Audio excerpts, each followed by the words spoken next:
Trabalhadores em uma usina hidrelétrica enfrentam uma luta dramática pela sobrevivência após uma falha catastrófica inacreditável.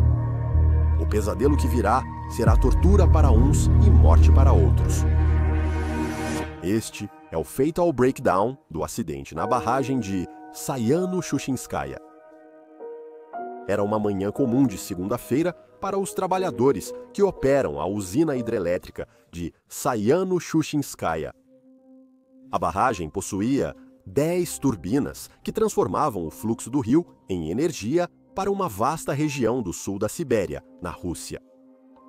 Nikolai e Oleg estavam na galeria das turbinas, monitorando as 10 turbinas que geravam energia nesta usina hidrelétrica. Roman, filho de Nikolai, gerenciava os mecânicos com Alexander na sala de máquinas.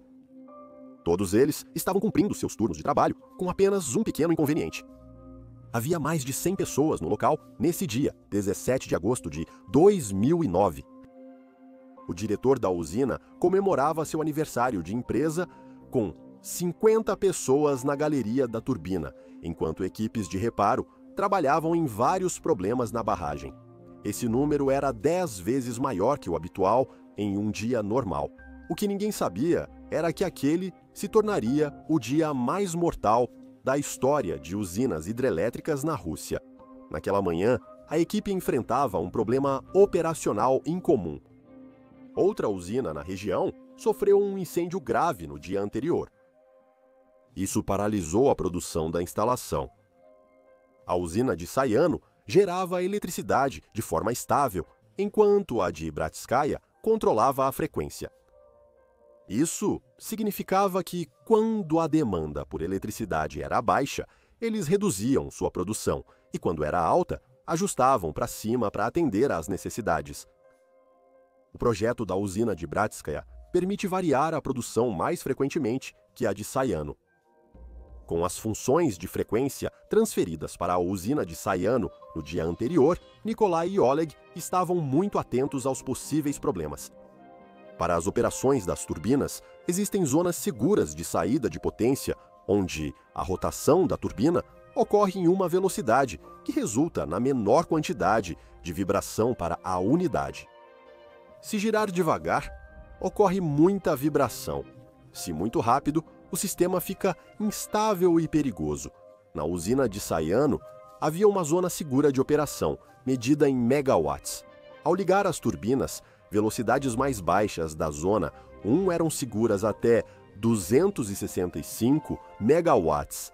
A zona 2 até 570 megawatts era altamente vibracional e deveria ser atravessada rapidamente. A zona operacional ideal era a 3, com saída entre 500 e 640 megawatts. Acima de 640 era proibido.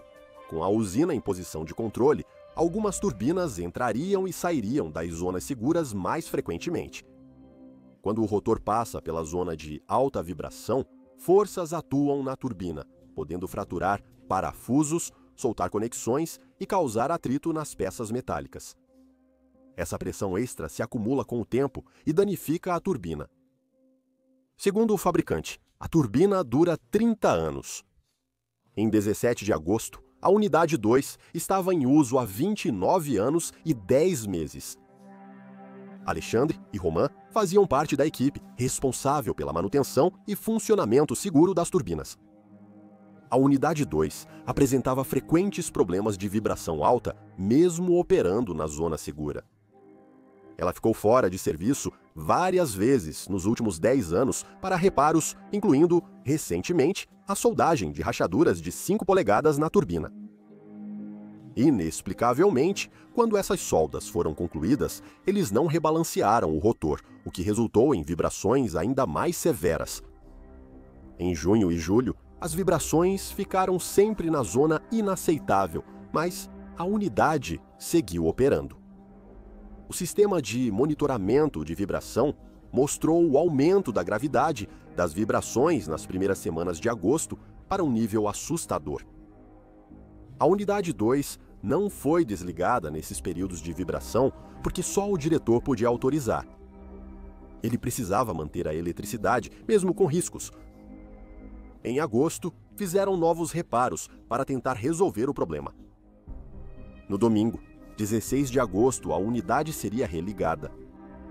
A carga de trabalho da vizinha Bratskaya foi transferida para Sayano no domingo, e a unidade 2 foi ativada para serviço.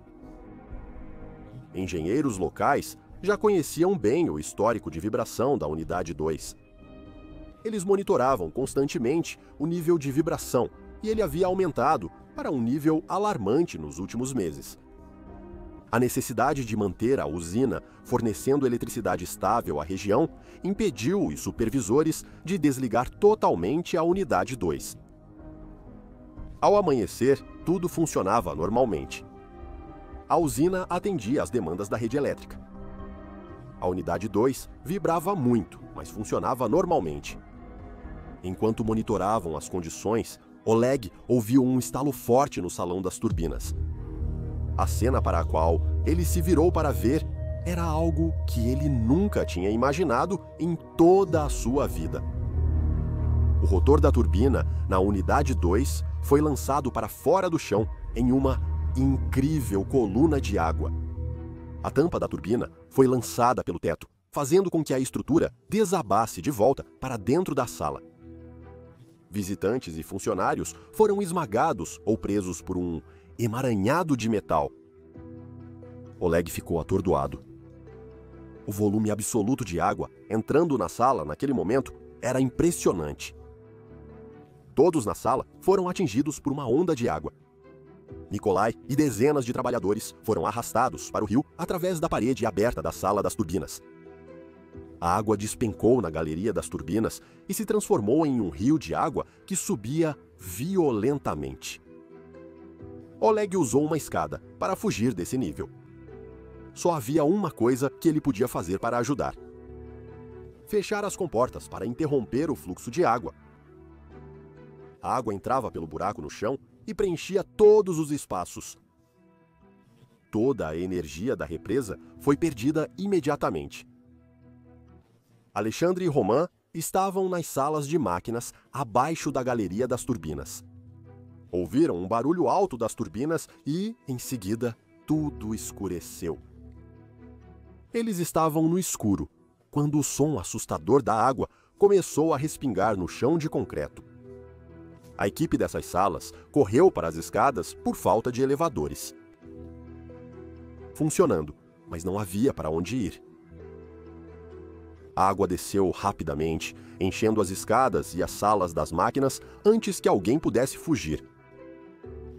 Preso numa caixa de concreto, flutuava na água gelada do rio.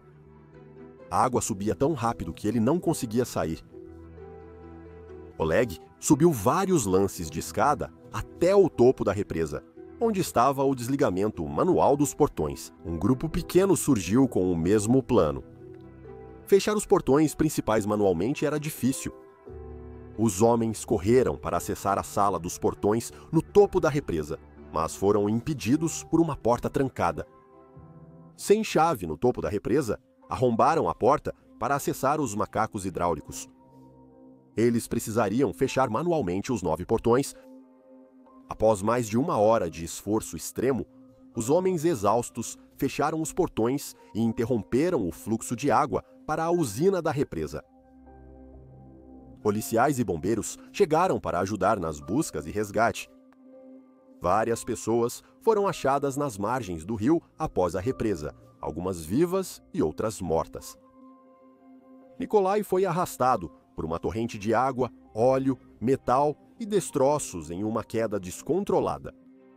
A enchente da represa o empurrou para baixo, mal lhe dando tempo de respirar antes de submergir de novo. Ele acabou chegando à margem do rio e conseguiu se arrastar para fora da água.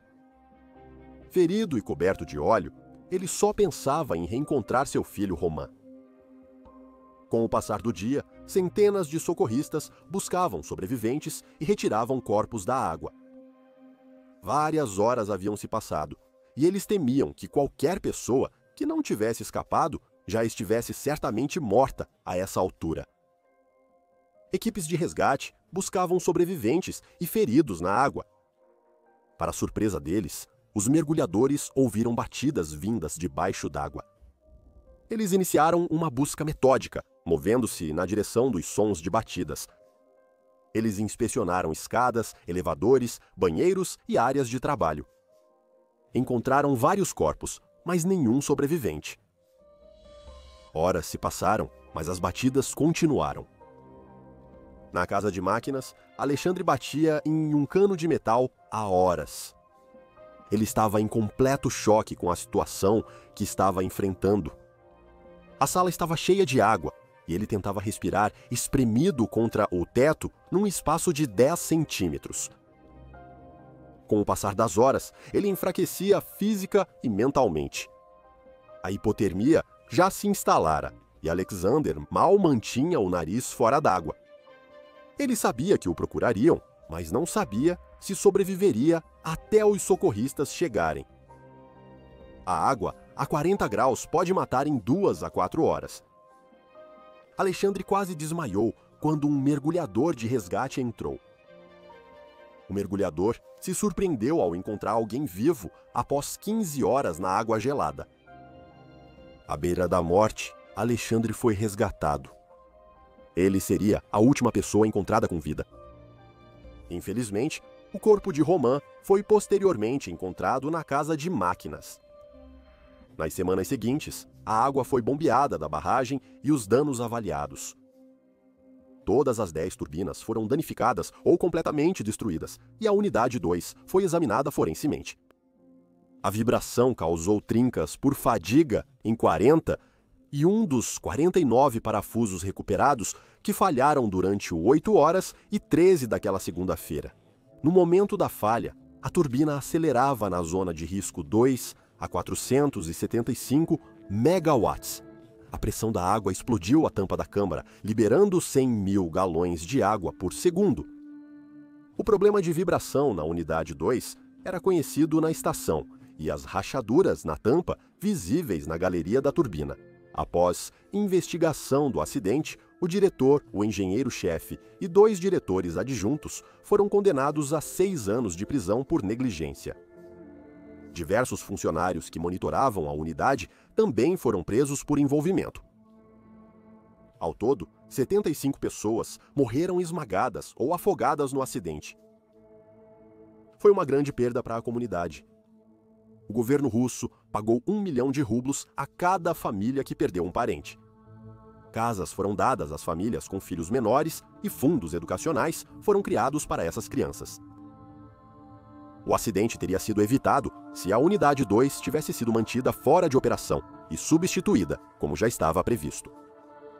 Esse evento lembrou outros diretores de que a segurança não é garantida e a prevenção é essencial em usinas hidrelétricas potentes.